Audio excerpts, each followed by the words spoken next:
Pomaže Bog. Evo nas u 16. videu kursa o mašinskom učenju. Mi smo do sada obrađivali takozvane regression modele. Oni procjenjuju kontinualne, realne vrijednosti, kakva je, na primjer, cijena polovnog automobila ili daljina do koje dobacuje Jeremijin top. U jednom od prethodnih videa smo napomenuli da postoje i takozvani classification model. Oni procjenjuju diskretne vrijednosti, tipa da li je na nekoj slici pas ili mačka. U ovom videu ćemo govoriti o poznatom classification modelu. Taj model prepoznaje ručno pisane cifre. Napravit ćemo dakle TensorFlow model kojem ćemo dati sličicu neke ručno napisane cifre, a on će nam reći koja je to cifra najvjerovatnija. Prema tome, da pređemo na stvar.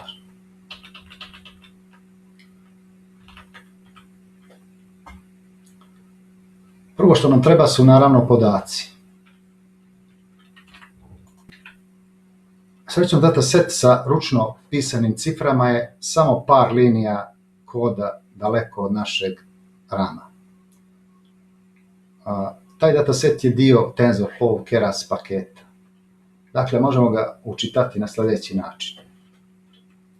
Prvo, naravno, učitavamo TensorFlow.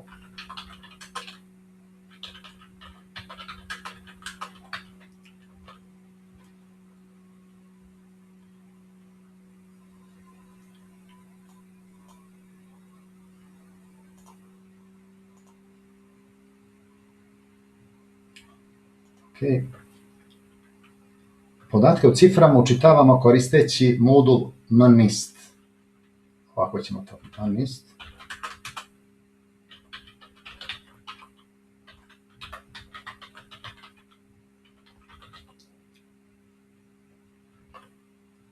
MNIST je skraćeno od Modified National Institute of Standards and Technology. MNIST je baza sa 60.000 ručno pisanih cifara u trening setu i 10.000 u test setu. Kao autori ove baze se spominju profesor Jan LeCun iz Facebooka i još par stručnjaka iz Googlea i iz Microsofta. MNIST su dakle sređene sličice cifara, mi ćemo ih sada učitati. Dakle ovako, pravimo tuplo x train, kao feature, training,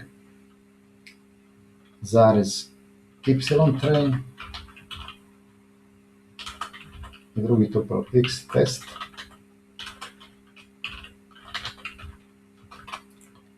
jednostavno MNIST tačka load data. Ova metoda load data je dakle vratila dva tupla. U prvom je training set, a u drugom test set. X-train je naravno feature, Y-train je label. Učitali smo dakle kompletan dataset. Vidimo na primjer šta je u featureu X-train i koje su mu dimenzije.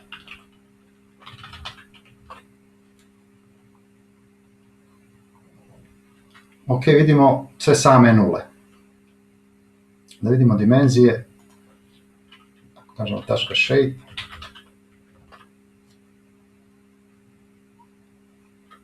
Radi se dakle o 60.000 matrica od 28 puta 28 elemenata. Ali mi smo vidjeli samo manji dio elemenata. Probamo da ispišemo prvu matricu pomoću funkcije print.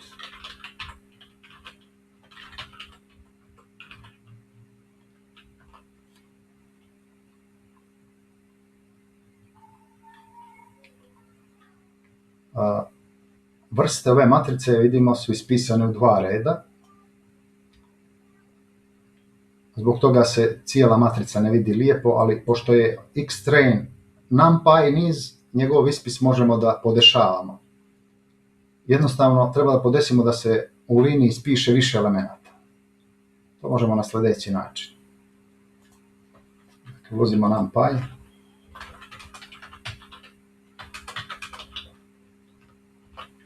onda numpy.set print options. Line bit 150. Sad ponovimo ovu komandu print.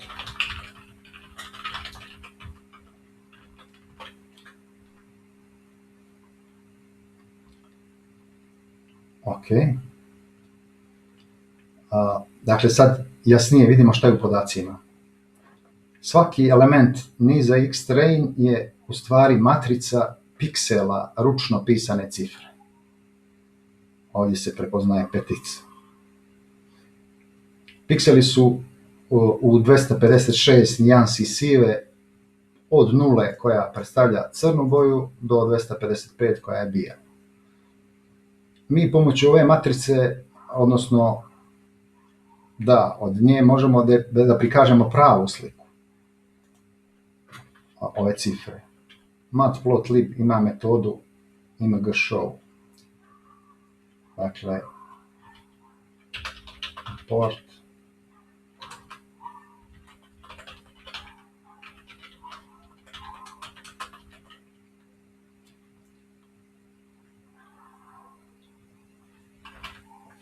jednostavno kucamo t.imgshow i onda xtrain, recimo prvu sličicu, stavljamo color map gray, pošto nijansama sive, grayscale.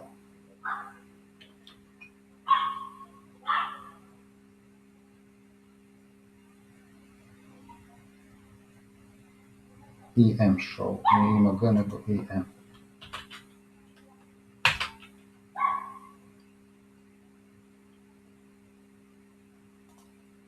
Ove će izgledati malo realnije ako smanjimo prozor.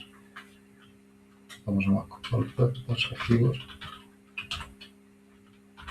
size 1 inč.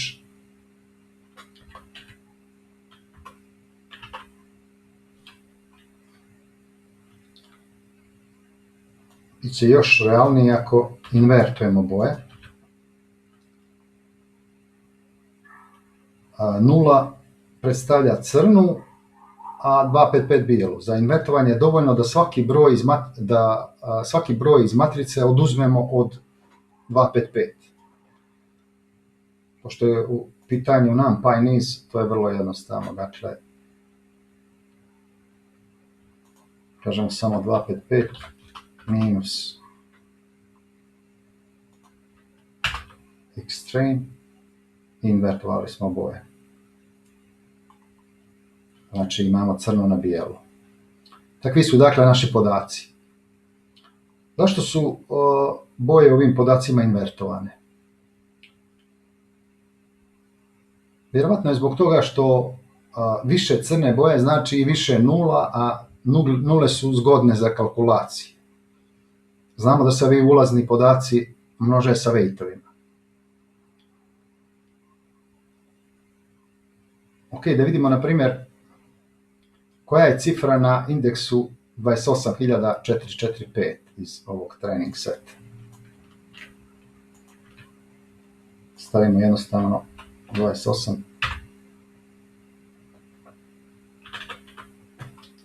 Ovih sličica ima 60.000, dakle možemo bilo koji broj od 0 do 60.000 da izaberemo kao indeks. Dakle, to je 9. Label na ovom indeksu bi također trebao biti 9. Znači, ako stavimo y-train 28445. Ok. U test setu su naravno podaci slični ovima iz training seta. Nema potrebe da ih prikazujemo. Potrebno je međutim da oba seta normalizujemo i prilagodimo dimenzije i tip. To ćemo odmah sada ručno. Dakle, prvo dijelimo sve sa 255, tako ćemo nijanse normalizovati na vrijednosti od 0 do 1. Dakle, xtrain je xtrain, podijelimo sa 255.0. isto treba za testne podatke.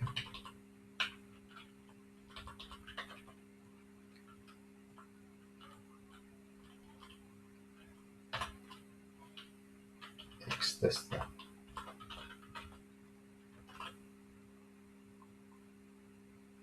Dodajemo još jednu osu, jer je uobičajeno da za slike da nijansa ili boja bude po posebnoj osi.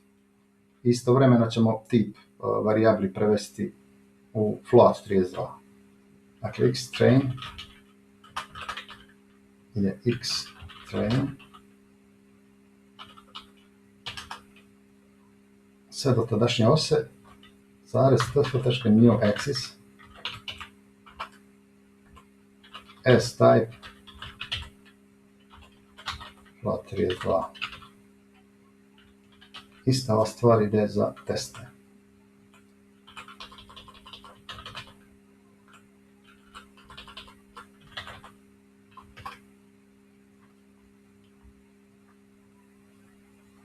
Sljedeću stvar koju radimo je da pravimo datasetove u TensorFlow formatu. U suštini, feature i labeli se pakuju zajedno u jednu strukturu, u takozvani tensor slice dataset. Kroz tu strukturu se naravno može iterirati, ali ona ima i dosta praktičnih metoda. Na primjer, ima metodu shuffle, sa kojom možemo ispremještati podatke u datasetu i tako dalje. Pošto feature i labeli trebaju biti promiješani, da kažem, šaflovani na isti način, zgodno je da budu u istoj strukturi. Prvo ćemo da napravimo training set.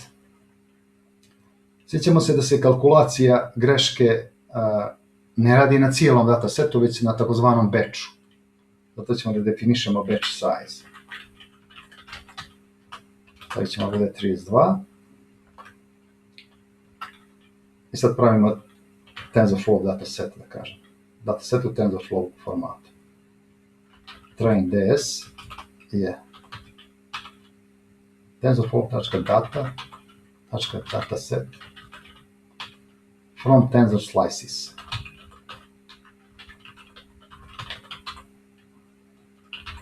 I da navedemo tuple feature i label xtrain, zarez y-train. I možemo odmah da ga šaflujemo, da ga ispremještamo. Sad ćemo 10.000, ovo je neki shuffle buffer. .batch, batch size.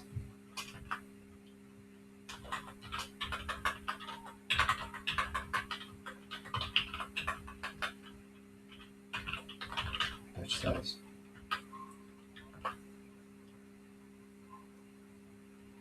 Ovako definisan dataset će nam pri iteriranju vraćati batch po batch. To je naravno ono što želimo, da napravimo jednu kompletnu kalkulaciju greške ili predikciju. Test set pravimo na isti način kao i training set, s tim što ne moramo da radimo shuffle.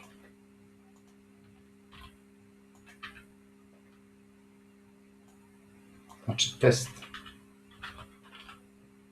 ovdje će ići x test.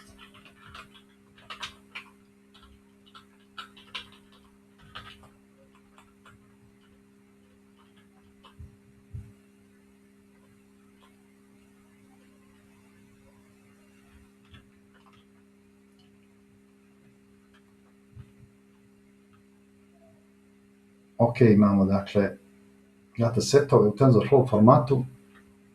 Sad ćemo napraviti TensorFlow model za prepoznavanje cifara. Ovoga puta nećemo praviti onaj sequential model, mada bi moglo i tako. Napravit ćemo klasu koja nasljeđuje TensorFlow klasu model. U klasu model smo koristili ranije sa onim input i output keras tenzorima. Ovog puta pravimo model od nule, dakle slojevi će biti definisani unutar klase. Uvozimo dakle prvo model.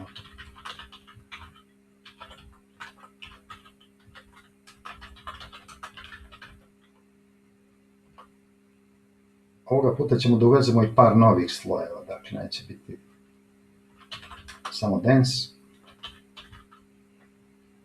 Možemo da kopiramo u liniju.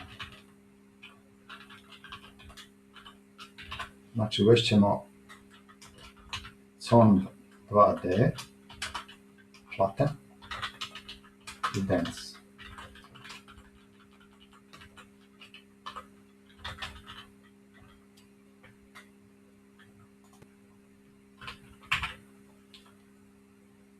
Ovaj con 2D je sloj koji radi takozvanu 2D konvoluciju slike. On da kažem, ekstrahuje određena svojstva slike pomoću određenih filtera. Objasnit ćemo to u nekom sljedećem videu. Flatten jednostavno pretvara podatke u jedan feature vektor. Den smo već opisivali. Ok, sad možemo da pravimo dakle model, klasu modela. Zvaćemo je digits model. Ona nasljeđuje model. Pravimo konstruktor.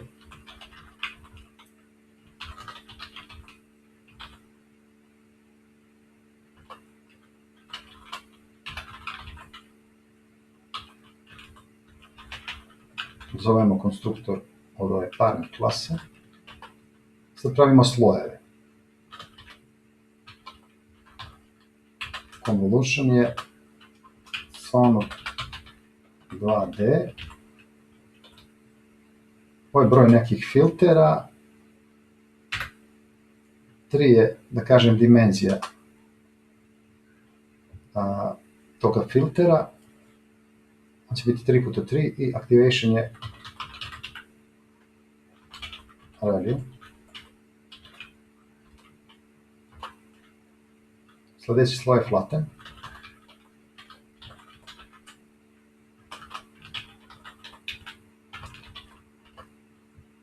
I na kraju idu dva dense sloja. Pravit ćemo dakle onu plitku mrežu, da tako kažem, self.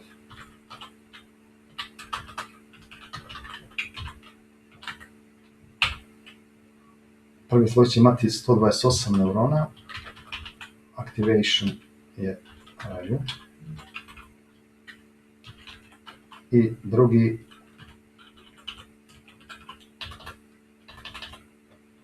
deset. Ovo je stvari broj izlaza iz ovog sloja. Imamo 10 cifara, zato on ima 10 neurona u izlaznom sloju. Sad pravimo metodu call. To nije specijalna metoda sa onim donjim crtama, nego metoda call. Ona transformiše ulazne podatke tako što ih propušta kroz ove sloje.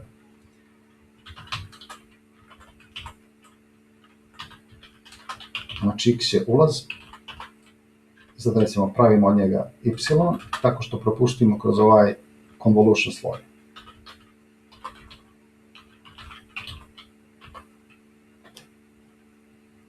I onda ovo y propuštamo kroz sve ostale sloje, ponovo y jednako self flatten.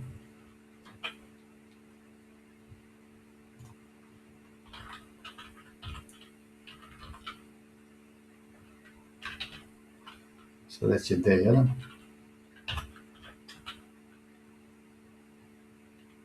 I na kraju vraćamo B2.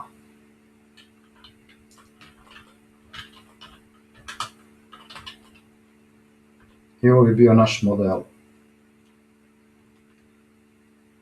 Imamo dakle definisane slojeve i funkciju koja transformiše ulazni podatak u izlazni. Sad ćemo izabrati algoritam učenja, takozvani optimizer, i funkciju greške. Funkcija greške ovog puta neće biti mean squared error, jer se ne radi o regression modelu. Ovo je classification model koji treba da odredi koja je cifra na nekoj slici. Model treba da nam kaže koja od 10 cifara je najvjerovatnije na slici. Nekad i mi imamo dilemu da li je neko napisao 7 ili 1, 3 ili 9, tako dalje. Zbog toga ni od ovog modela ne možemo očekivati 100% sigurnost. Funkcija greške je sljedeća.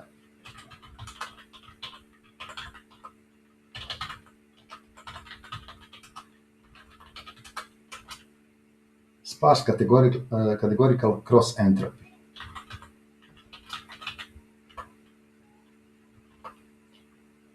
Izbor ove funkcije greške i broja izlaza je ono što pravi najveću razliku između regression i classification modela.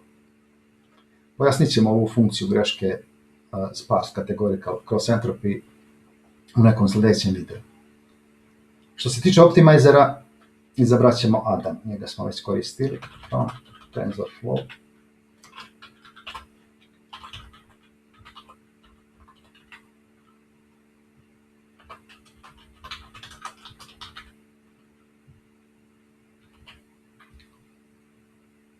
Napravit ćemo instance objave klase. Znači loss function ćemo nazvati ovako, loss object je sparse categorical cross entropy. On ima argument from logits jednako true.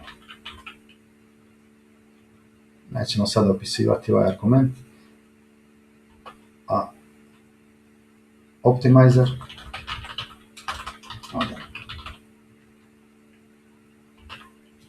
imamo dakle instance.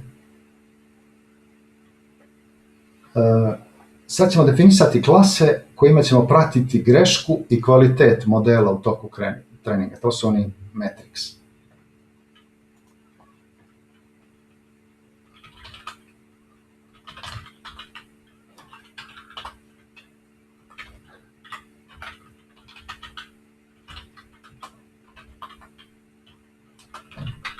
Mean i sparse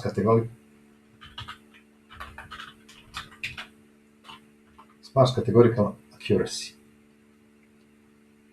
I napravit ćemo instance od obje ove klase i za, da kažem, trening, za praćenje greške i preciznosti treninga i testa. Mislim za podatke iz trening seta i ove iz test seta.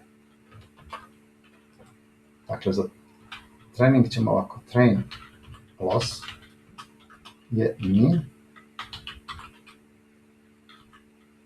Možemo da dodamo ime, name, train loss. A train accuracy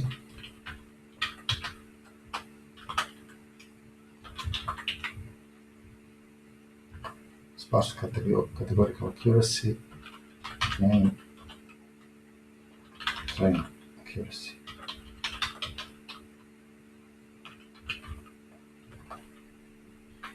Za test isto, samo što se zove test.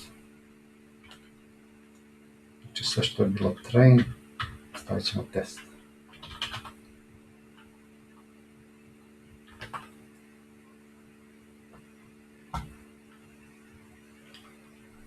Ok, sad prelazimo na treniranje ovog modela. Ovaj model nećemo trenirati pomoću metode fit. Napravit ćemo sami petlju za treniranje i naučiti neke nove tehnike treniranja. Logika je manje više ista kao u videima sa početka kursa. Sam trening podrazumijeva procjenu modela za fičere iz dataseta na osnovu trenutnih parametara modela. Zatim računamo grešku na osnovu labela iz dataseta, a onda radimo korekciju parametara u smjeru kako bi greška opadala. Međutim, neće biti potrebno da sami izračunavamo one parcijalne izvode, odnosno gradijente. TensorFlow ima svoj mehanizam za kalkulaciju izvoda i korekciju parametara. Biće samo potrebno da taj mehanizam aktiviramo. U toku treninga, dakle, mi korigujemo parametre modela. Međutim, potrebno je da pratimo i grešku na osnovu podataka iz test seta. Zbog toga ćemo napraviti dvije funkcije koje će raditi sve što je potrebno u jednom koraku treninga i testa. Dakle, one počinju ovako, tf.function, tf.function, i onda definišemo funkciju. Train step, images i labels. On će dakle primati batch imidža i labelova. I sad kucamo sljedeću liniju width tf.gradient tape st. Ok, imamo ovu novu liniju. Ovo je faktički jedan novi blok width. Ovaj blok width se najčešće odnosi na kontrolu pristupa resursima. U ovom slučaju mi ćemo uključiti neke TensorFlow mehanizme na veoma niskom nivou. Ovaj width blok omogućava da se ti mehanizmi na kraju bloka automatski isključe, odnosno oslobode. A pozivom ove metode gradient tape uključujemo praćenje promjena parametara modela. I ne samo parametara, nego i operacija kroz koje su ti parametri prošli. Ti parametri su iz ugla ove klase našeg modela, oni su takozvane varijable. One bukvalno imaju tip, TensorFlow tip variable. Ovim praćenjem se pokreće dakle, TensorFlow mehanizam računanja izvoda, odnosno gradijenata. Gradijenti se računaju pri računanju greške modela. Ako želimo izvod od funkcije greške, onda se oni računaju pri računanju greške. Mada i sama funkcija modela, možemo i gradijente te funkcije da nalazimo, ali nama u ovom trenutku trebaju samo parcijalni izvodi od funkcije greške. Ok, što radimo? Dakle, prvo računamo procjenu našeg modela za trenutne podatke. Predictions, model, feature i label. One nisu labeli, nego naravno ne treba nam labeli sada, nego stavit ćemo ovako. Argument training je true.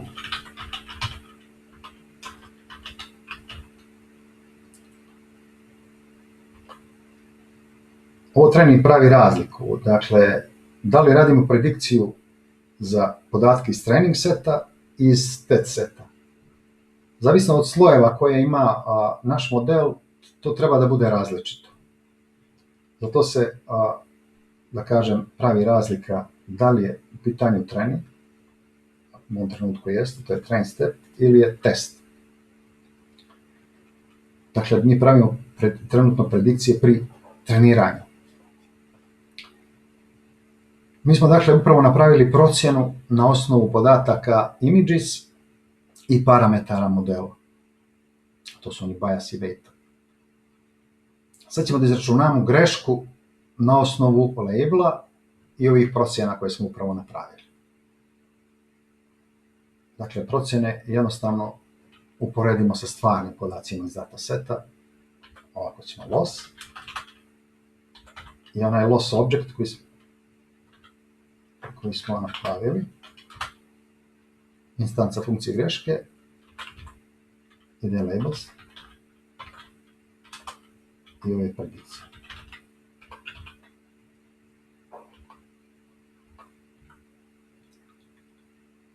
Sad možemo da napravimo korekciju parametara. Izlazimo iz ovog width bloka, dakle bit će oslobođeni resursi. Dakle, radimo korekciju parametara modela, za to će nam trebati izvodi, odnosno gradijenti. Njih dobijamo pomoću ovoga tape. Gradients. Tape. Kažemo ako gradijent. Tačka gradijent.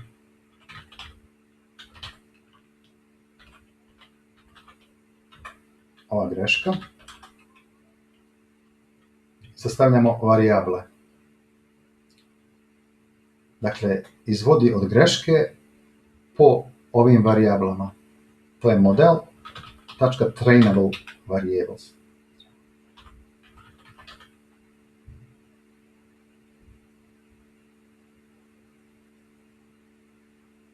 S tim što mi nismo napravili instancu ovog modela, Napravit ćemo je ovdje. Model je jednostavno Jenkins model. Trainable variables. Ali malo da radimo zip. Zip jednostavno upari, da kažem, vrijednosti na istim indeksima u jedan tupl, odnosno u niz tuplova. Dakle, sad imamo gradijente. Na kraju možemo korigovati, u stvari treba da korigujemo, ne, greška. Ne radimo zip ovdje, nego ovdje računamo gradijente, a sad treba da uradimo korekciju parametara pomoću onog optimizera.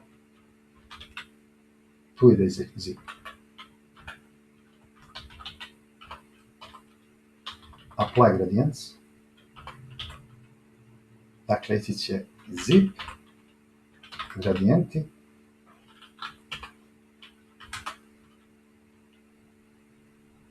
i također model trainable variables, jer njih korigujemo.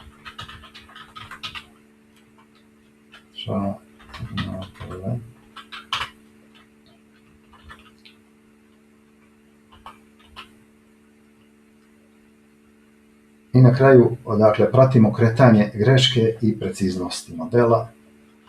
Train loss, naravno to treba da bude unutar ove funkcije, train loss, objekat koji smo napravili, loss, train accuracy se računa na osnovu labels i predictions. I ovo je, dakle, funkcija train step. Jedan korak u treniranju. Što se tiče testiranja modela, funkcija će izgledati slično, s tim što nemamo korekciju parametara.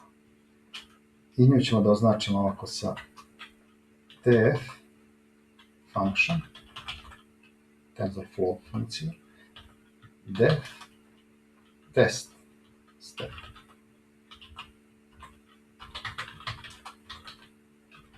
Images i labels, opet radi on predictions, ista linija.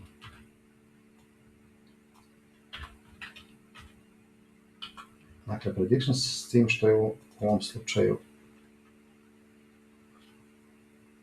false.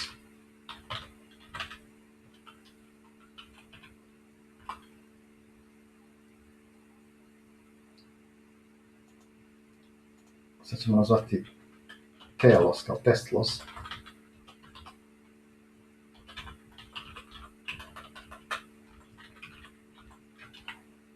Loss object. Labels predictions.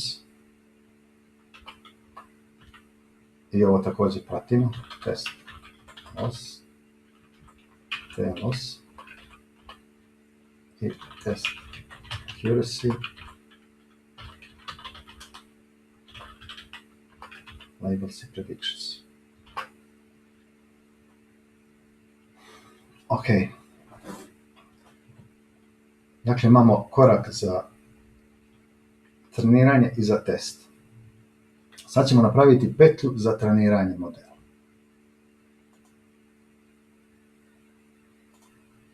Ovo treniranje će malo duže da traje, pa ćemo da pratimo i vrijeme. Koliko traje tipa jedna epoha ili ukupan trening. Zato nam treba da importujemo date time.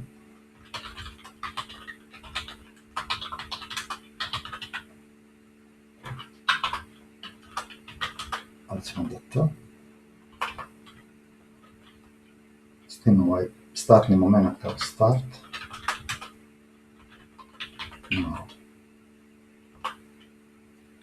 Sad možemo da kažemo print.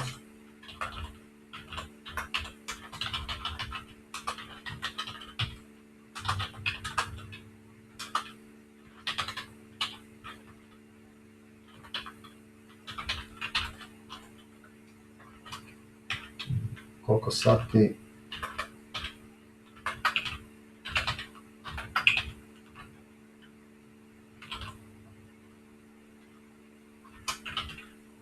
minuta, sekundi.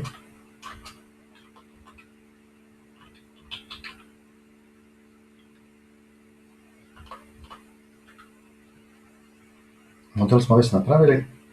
Definišemo broj epoha 5. Sasvim dovoljno jer se radi o ogromnom datasetu, dakle 60.000 primjera u trening setu. Sad pravimo petlju.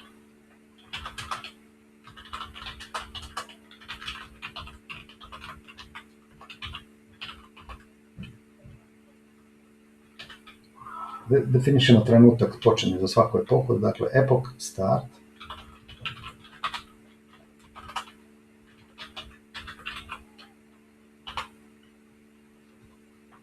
Sad, pošto pratimo vrijednosti greške i preciznosti, prvo što radimo je resetujemo sve one objekte koje smo napravili. Dakle, train loss, .reset state, isto ovo dakle za train accuracy.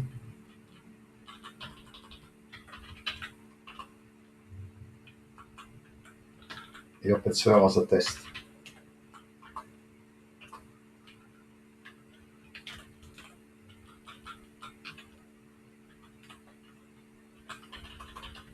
Test loss i test accuracy.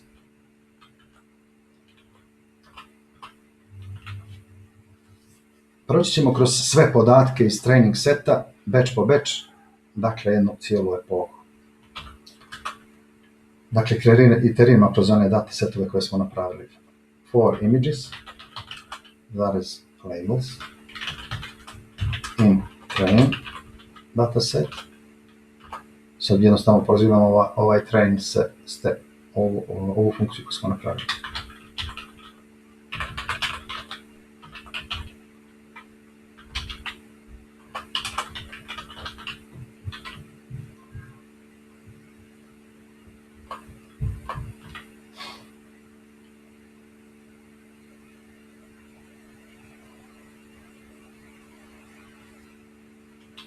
Istu stvar radimo i za test set, s tim što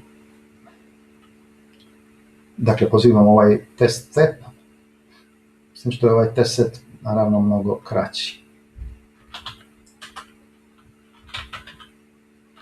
Recimo ako test images,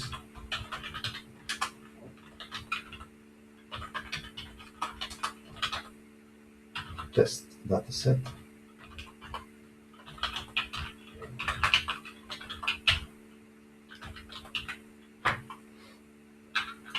test images, test labels.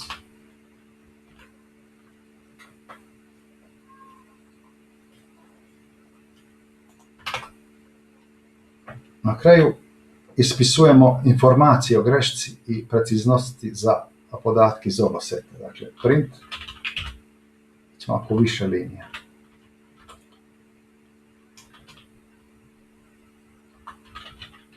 Koja je u pitanju epoha, dakle ćemo ako epoch plus 1, što je 0,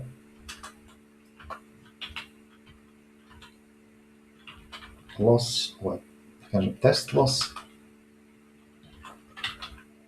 odnosno training loss, pardon.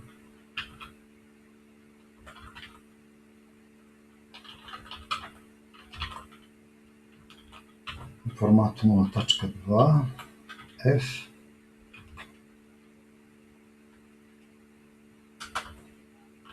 dalje, accuracy,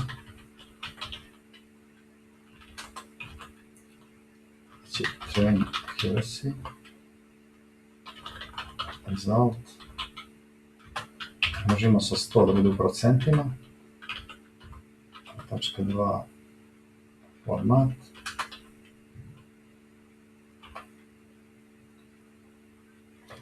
i ove dvije linije faktički iste za test.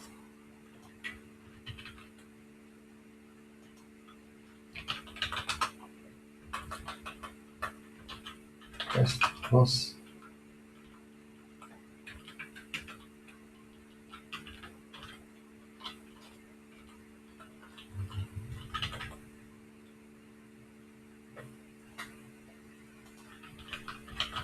test accuracy.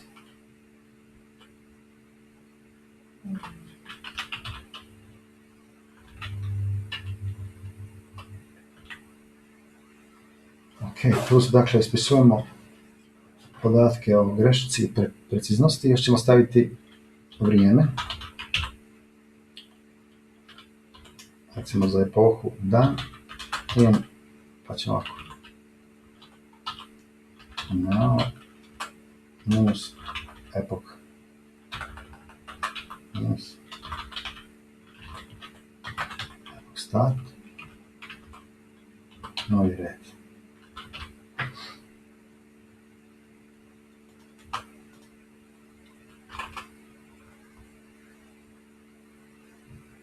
I na kraju štampamo trenutak kad je završen trening. Print.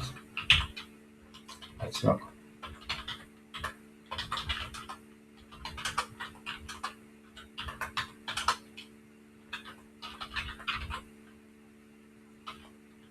Idemo isto setter for time.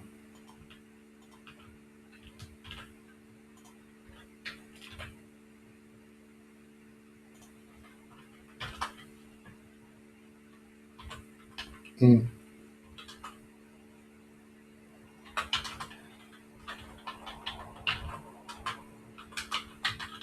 new start. Koliko je trajao trening. Ok, sad bi mogli da pustimo ovaj trening, da vidimo da li ima možda neka greška. Naravno uvijek ima.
Konflatom D1, D2.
Treba D2.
Vjerojatno smo bili zauzeli resurse od samim gradient tape, a nismo ih oslobodili. Ok, sad trening traje.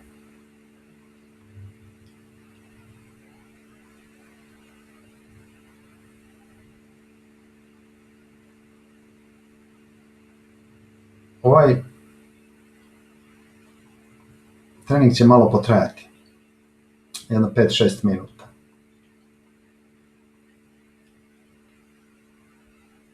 Ovo je prvi put da nam je zatrebao malo bolji hardware. Par jakih grafičkih kartica bi sada dobro došao. Jednostavno radi se o ogromnom datasetu sa 60.000 primjera. Kroz svaki primjer treba proći 5 puta jer smo stavili toliko epoha. Iako su ti primjeri mali, to su male slike 28x28 piksela, broj kalkulacija je ogroman.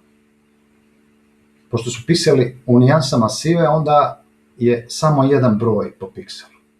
To znači da sliku čine 28 puta 28, to je 784 broja. Međutim, poslije prolaska kroz sloj za konvoluciju, taj broj se znatno uvećava. Gotovo svaki piksel postaje opisan sa 32 broja. Tačnije, cijelu sliku opisuje 26 puta 26 puta 32, to je 21.632 broja. To bukvalno postaje broj elemenata feature vektora koji se dobije kad podaci prođu kroz onaj flatten sloj. Prvi sloj ima 128 neurona i svaki od njih mora napraviti 21.632 množenja i sabiranja za samo jedan primjer. Dok se ovaj model trenira, možemo reći par riječi o ovoj liniji @tf.function. Sa njom smo, da kažem, označili ove funkcije.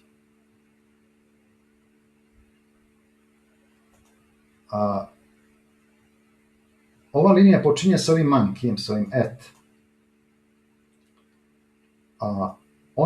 Ona je u stvari takozvani dekorator, koja modifikuje funkciju koju je označila. Dakle, ova tf function modifikuje ovu našu funkciju train step. To znači da izvršavanje, na primjer, ove funkcije train step, ne izvršava se samo ovaj kod iz nje, već i kod iz ove funkcije tf.function.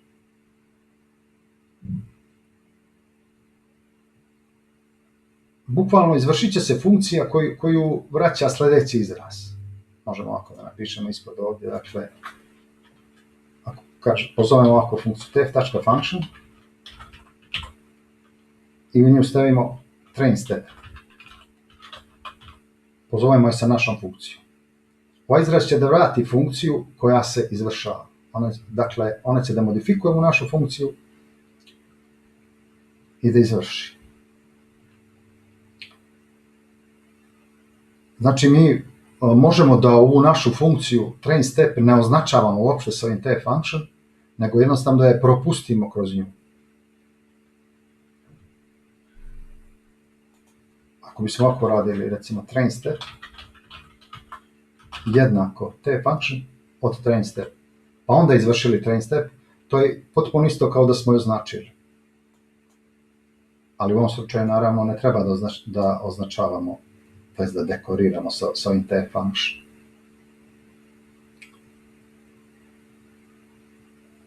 Samo je da kažem propustimo kroz tf function i onda je pozove. Šta se dešava u ovoj funkciji? Da vidimo kuda je trening, treća epoha. U ovoj funkciji tf function. Kako ona modifikuje našu funkciju? Tf function TensorFlow nju koristi da bi uključio takozvani graph execution. Graph execution predstavlja izvršavanje TensorFlow operacija na nivou TensorFlow grafa. Sam TensorFlow graf predstavlja skup TensorFlow operacija koje transformišu podatke, odnosno tenzor koji predstavlja te podatke. Izvršavanje interno unutar TensorFlowa, bez komunikacije sa Python interpreterom. Tako izvršavanje omogućava korišćenje naprednijih mogućnosti TensorFlow. Neke od prednosti su, na primjer, bolje performanse, jer je moguće paralelizovano izvršavanje nezavisnih operacija. Moguća je i optimizacija izvršavanja zajedničkih izraza. Ako se isti izraz ponavlja na više mjesta, onda TensorFlow optimizuje i izvršava samo jedno. Sam graf, on se može snimiti i izvršavati na uređajima koji nemaju Python interpreter. Toliko dakle o grafu za sada. Kod koji smo ranije izvršavali, koji nema ovaj dekorator tab function, on je podrazumijevao konstantnu komunikaciju između Python interpretera i TensorFlow modula. Za razliku od graph execution, takvo izvršavanje se zove eager execution. Ok, vidimo da je završen trening. 5 minuta 46 sekundi.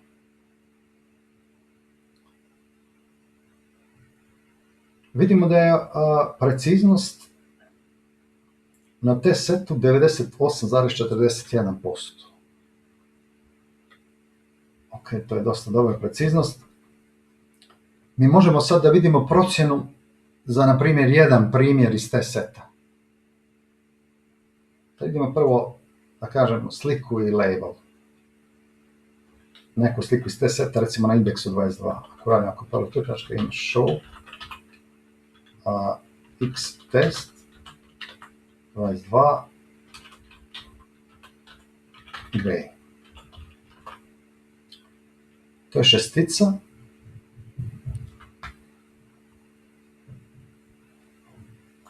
Label naravno će biti šestica. Y test na istom indeksu. Ok. Da vidimo sada kakav izlaz daje naš model ako mu na ulaz dovedemo ovu sliku. Pošto model na ulazu očekuje batch primjera, mi ćemo mu poslati batch sa ovim jednim primjerom sa indeksa 22. Dakle, ako ovako uradimo. Model x test, pošto očekuje batch, stavljamo ovako kao segment 22, 2.23. Ovo je, dakle, da kažem, niz od jednog primjera na indeksu 22. Sad se zove ona funkcija call. Dobili smo, dakle, neki niz na izlazu od 10 vrijednosti. Ovaj posljednji neuron, dakle, ima 10, posljednji sloj ima 10 neurona. Zato imamo 10 vrijednosti na izlazu. Možda je bilo za očekivati da nam model na izlazu jednostavno da broj 6, jer smo ga pitali koji je broj na ovoj slici. Iako je moguće napraviti takav model, kod classification modela stvari ne funkcionišu tako. Oni imaju onoliko izlaza koliko ima i klasa, odnosno koliko ima mogućih ishoda.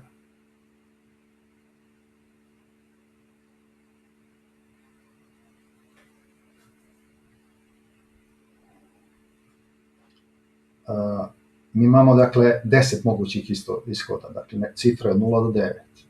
Sad, koji izlaz odgovara kojoj klasi? Kad kažem klasi, mislim na skup, odnosno na grup.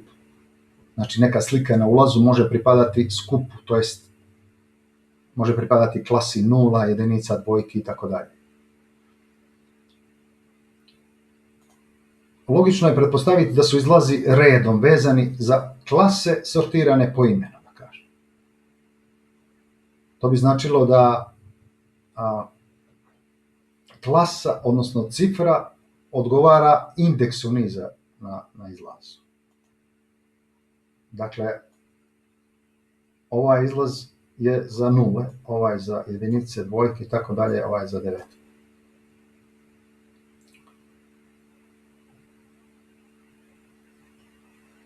Sad, koji je broj na slici? Šta je nama rekao ovaj model? Jedini način da to utvrdimo je da gledamo ove brojeve. I primjećujemo da je ovaj na 6. indeksu najveći. 18. Ovi ostali su svi skoro negativni.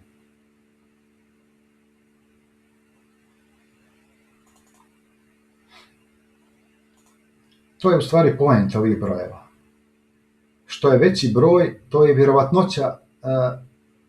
veća i vjerovatnoća da broj na slici pripada ovoj klasi.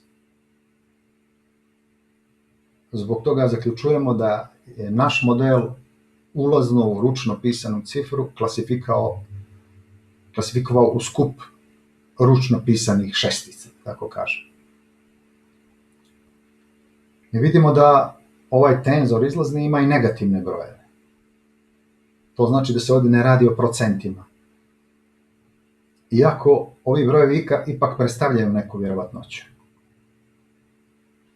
Ove brojeve možemo konvertovati u stvarnu vjerovatnoću ako na izlazu dodamo, da kažem, jedan softmax sloj se zove, softmax.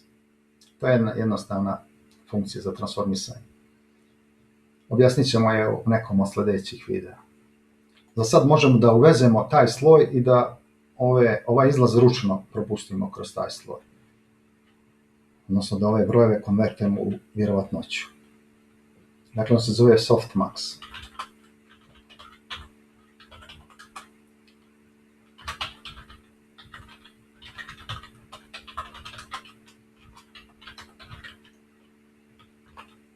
Zapravimo instancu.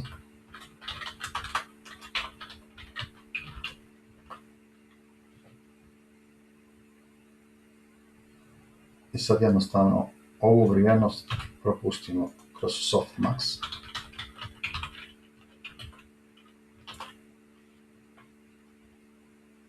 I sad smo dobili neke pozitivne brojeve, mada veoma male, s tim što je ovaj na 6. indeksu faktički 1. Ako bi množili sa 100, imali bismo da su ovo zanemarljivo mali brojevi u odnosu na ovaj 6. koji je u stvari 100%. Odnosno, vjerovatnoća da je na slici šestica prema našem modelu je ogromna.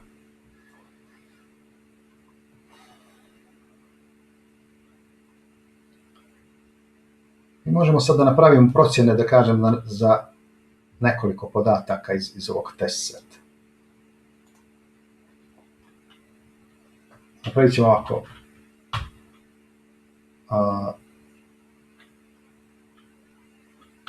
Kao predictions je model, pa ćemo uzeti, da kažem, prvih 8 podataka ili dovoljno je 4 podatka iz ovog test seta.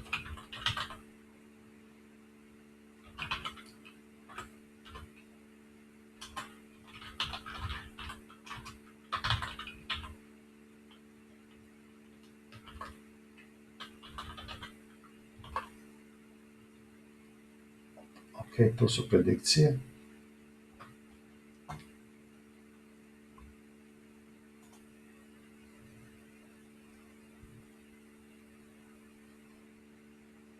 Vidimo koje su to slike u pitanju. Prvi ćemo ako range.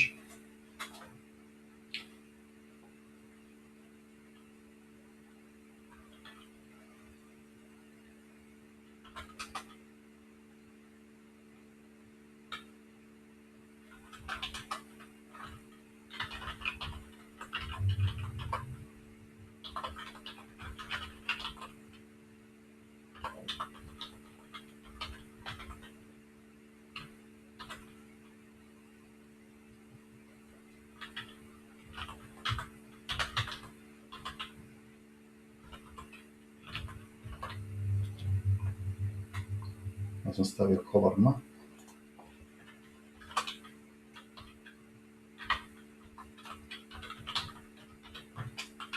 Stavit ćemo ovdje manje slike.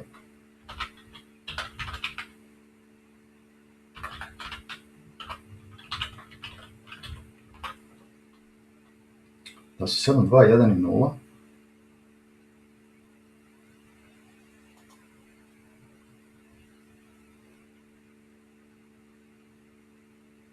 Sad možemo da oštapamo, da kažem, predikcije. za ova 4 broja, odnosno da nacrtamo grafike, ali pošto imamo 10 ovih vjerovatnoća, da kažem, inače ovi podaci kad nisu propušteni kroz onaj softmax, ovi izlazni podaci kod classification modela se zovu logits. Ima veze sa logaritmom, ali o tome ćemo negdje kasnije. Dakle, napravit ćemo za ove 4 slike grafik sa vjerovatnoćama. To ćemo ovako. Treba će nam range od 10. Ovako napravit ćemo range 10. I treba će nam oni x, znači po x osi označeni svi brojevi od 0 do 9.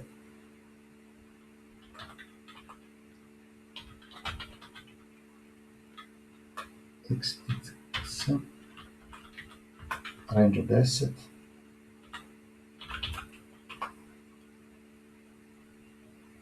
I sad zove 4 cifre ovako. LT, tačka, plot. Dakle, ide ovaj range po x osi, a po y ide ove predikcije. Pred od 0, tačka numpy,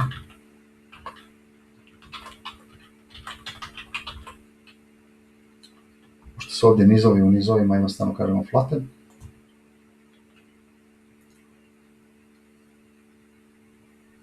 Možda nije moralo.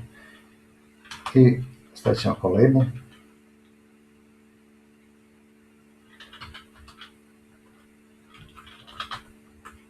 Od 0. Ovo ćemo da ponovimo za sve 4.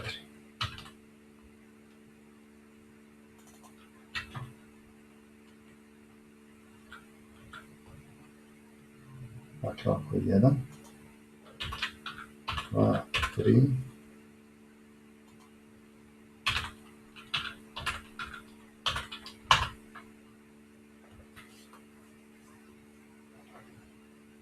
ok. S tim što nismo stavili legend. Vidimo šta je koja boja. Dakle, plava je za sedmicu.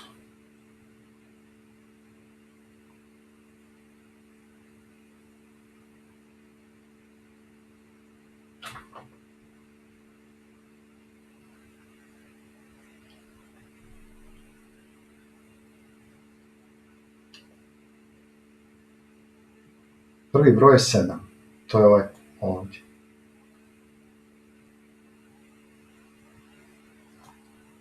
I vidimo da je kod plave boje sedmica najvjerovatnija. Sljedeći, on bi trebao da predvidi dvojku. To je narančasta i naravno vidimo ovdje dvojka. Sljedeća je jedinica. To je zelena. I ova na jedinici je najveća. I onda na kraju 0. Crvena. I ova je na 0 najveća. To su dakle na neki način vjerovatnoće, odnosno oni logiti.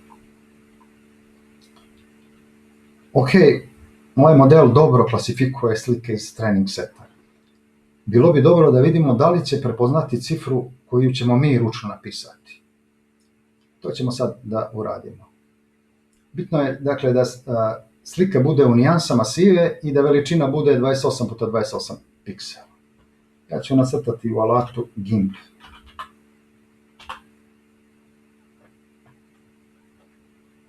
Dakle, pravimo sliku 28x28 piksela.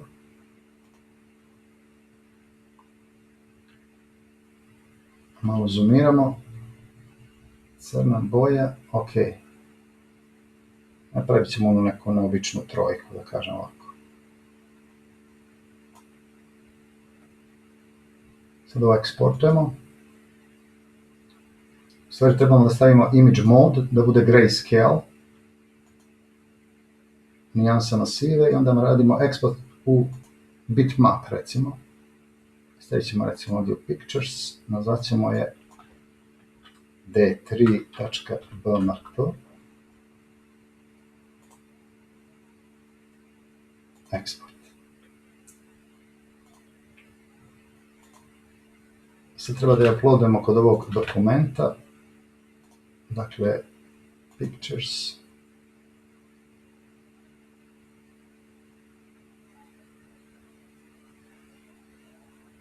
Sada se mi nazva D2 nekim slučajem, sad ćemo da vidimo.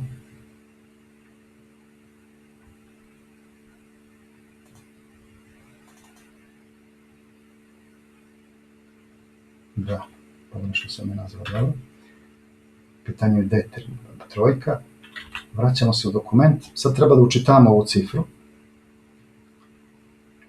u memoriju i treba da je pretvorimo u isti ovaj format kao i slike iz training seta. Za učitavanje ćemo koristiti modul pillow, dakle from pill veliko import image. Pill je skraćeno od Python Imaging Library.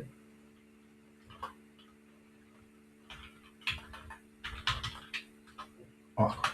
Dakle, uvozimo sliku na sljedeći način. Učitavamo iz ovog fajla image, s tim što sam ja pogrešno nazvao D2, iako je trojka D2.mrk. Ok.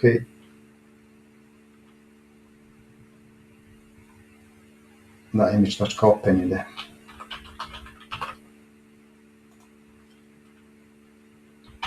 Vidimo što je tu.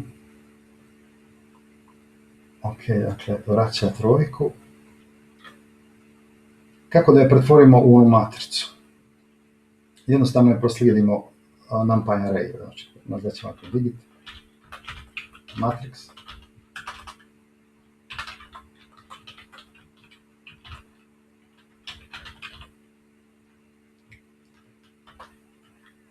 Radimo print digit matrix. Evo je trojka, s tim što su invertovane boje, da kažem, naš model ne očekuje ovakve broje. On okolo očekuje nule, odnosno crnu, a broj da bude bijelim, u bijeloj boji. Ali to se jednostavno konvertuje. Naravno, moramo i da normalizujemo i da pretvorimo u onaj float 32, to ćemo sve u jednoj komandi. Nazvat ćemo ovako.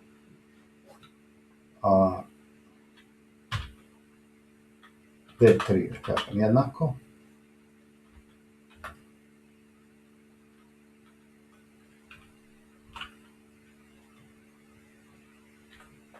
Prvo invertujemo boje.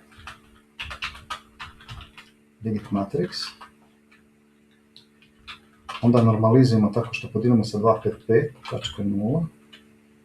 Onda sve ovo pretvorimo u float 32.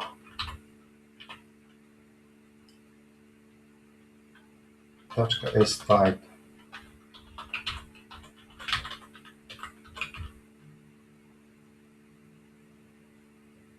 Float 32.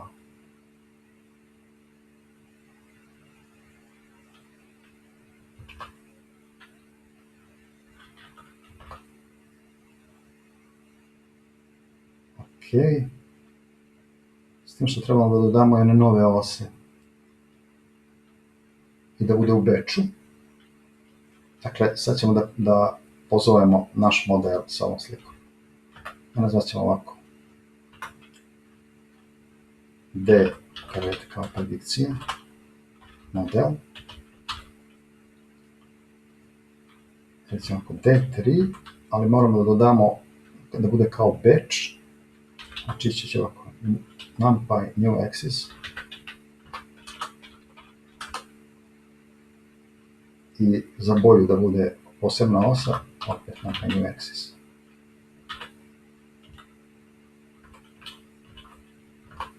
Ok, prošlo je, da vidimo šta je prediction 0, 1, 2, 3. Dakle, trojka je najvjerovatnija, ovo su sve ostalo manji ili negativni brojevi. Možemo da štampamo, odnosno da nacrtamo i vjerovatnoću.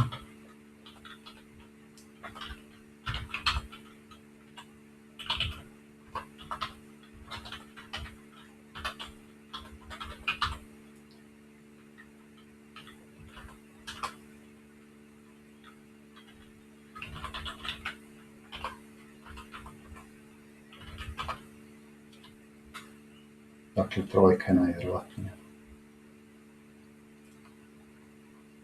Vidimo dakle da je naš model prepoznao i cifru koju smo mu napisali. To je dovoljno za ovaj video. Da se samo kratko podsjetimo kroz šta smo sve prošli.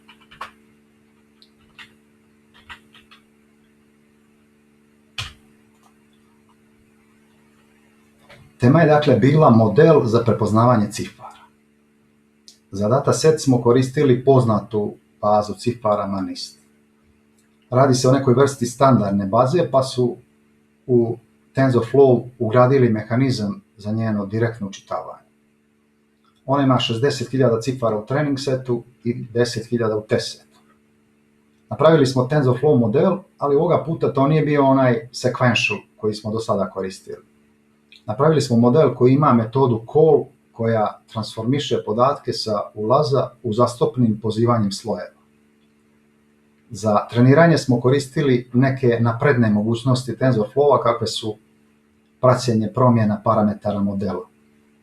Ti parametri nisu ništa drugo nego bias i weightovi koji imaju TensorFlow tip variable. Na osnovu greške i vrijednosti parametara TensorFlow je u mogućnosti da nam da gradijente pomoću kojih korigujemo parametre. Druga napredna stvar je graph execution. Ona se uključuje korišćenjem TensorFlow dekoratora function.